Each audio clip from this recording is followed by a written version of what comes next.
Hello, tales of കിച്ചണിലേക്ക് എല്ലാവർക്കും സ്വാഗതം. ഇന്ന് നമ്മൾ തയ്യാറാക്കാൻ പോകുന്നത് മഷ്റൂം റോസ്റ്റ് ആണ്. അതിനുവേണ്ടി ഒരു പാക്കറ്റ് സാധാ മഷ്റൂമാണ് കേട്ടോ എടുത്തിരിക്കുന്നത്. മഷ്റൂം കട്ട് ചെയ്തതിന് ശേഷം ചൂടുവെള്ളത്തിൽ കുറച്ച് മഞ്ഞൾപ്പൊടി ഇട്ട് അതിൽ നന്നായിട്ട് കഴുകിയെടുത്തിട്ടുണ്ട്. ഇനി ഒരു പാൻ അടുപ്പത്ത് വെച്ച് 2 ടേബിൾ സ്പൂൺ വെളിച്ചെണ്ണ ഒഴിച്ചു കൊടുത്ത് അതിലേക്ക് 1 ടീസ്പൂൺ പെരിഞ്ചീരകം ഇട്ട് കൊടുക്കാം. പെരിഞ്ചീരകം ഒന്ന് മൂത്ത് കഴിയുമ്പോൾ അതിലേക്ക് 1 കഷ്ണം ഇഞ്ചിയും 4 കഷ്ണം വെളുത്തുള്ളി ചതച്ചതും ഇട്ട് നന്നായിട്ട് വഴറ്റിയെടുക്കാം. അതിനുശേഷം കുറച്ച് തേങ്ങാക്കൊത്താണ് കേട്ടോ ഇട്ട് കൊടുക്കുന്നത്. അതും നല്ലതുപോലെ വഴറ്റിയതിന് ശേഷം 2 പച്ചമുളക് ഇട്ട് കൊടുക്കാം. ഇനി സവാളയാണ് കേട്ടോ ചേർത്ത് കൊടുക്കുന്നത്. ഒരു സവാള തീരെ ചെറിയ കഷ്ണാക്കി അരിഞ്ഞത് ഇട്ട് കൊടുക്കുന്നുണ്ട്. സവാള പെട്ടെന്ന് വഴന്നു വരാനായിട്ട് 1 ടീസ്പൂൺ ഉപ്പ് ചേർത്ത് കൊടുക്കാം. അതിനുശേഷം വീണ്ടും നല്ലതുപോലെ ഇളക്കി കൊടുക്കണം. ഇനി ഇതിലേക്ക് കുറച്ച് കറിവേപ്പില കൂടി ചേർത്ത് കൊടുക്കാം. സവാള നന്നായിട്ട് വഴന്നു വന്നു കഴിയുമ്പോൾ ഇതിലേക്ക് 1 തക്കാളി ചേർത്ത് കൊടുക്കാം. തക്കാളി തീരെ ചെറിയ കഷ്ണങ്ങളാക്കി ചേർത്ത് നന്നായിട്ട് ഇളക്കിയതിന് ശേഷം ഒരു 2 മിനിറ്റ് അടച്ചു വെച്ച് വേവിക്കാം. 2 മിനിറ്റിന് ശേഷം ഓപ്പൺ ചെയ്ത് നോക്കാം. അപ്പോൾ നമ്മുടെ തക്കാളി നന്നായിട്ട് വെന്ത് ഉടഞ്ഞിട്ടുണ്ട്.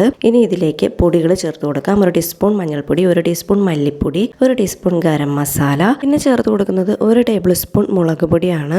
അതിനുശേഷം 1 ടീസ്പൂൺ കുരുമുളക് പൊടി കൂടി ചേർത്ത് നന്നായിട്ട് ഇളക്കി യോജിപ്പിക്കുന്നുണ്ട്. പൊടികളുടെ എല്ലാം പച്ചമണം മാറുന്നത് വരെ ഇളക്കി കൊടുത്തുകൊണ്ടിരിക്കണം. ഇനി ക്ലീൻ ചെയ്ത് വെച്ചിരിക്കുന്ന കൂണിട്ട് കൊടുക്കാം.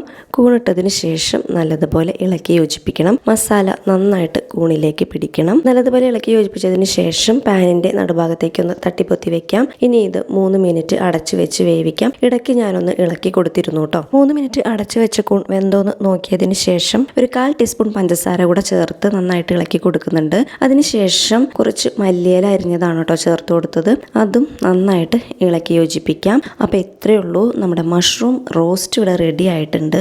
നല്ല ടേസ്റ്റുള്ള ഒരു മഷ്റൂം റോസ്റ്റാണിത്. നിങ്ങൾ എന്തായാലും ട്രൈ ചെയ്ത് നോക്കണം. ട്രൈ ചെയ്ത് നോക്കിയിട്ട് ഫീഡ്ബാക്ക് അറിയിക്കണം. അപ്പോൾ ഇന്നത്തെ വീഡിയോ ഇഷ്ടപ്പെട്ടാൽ like, share, comment and subscribe. പുതിയൊരു വീഡിയോയുമായി വീണ്ടും കാണാം.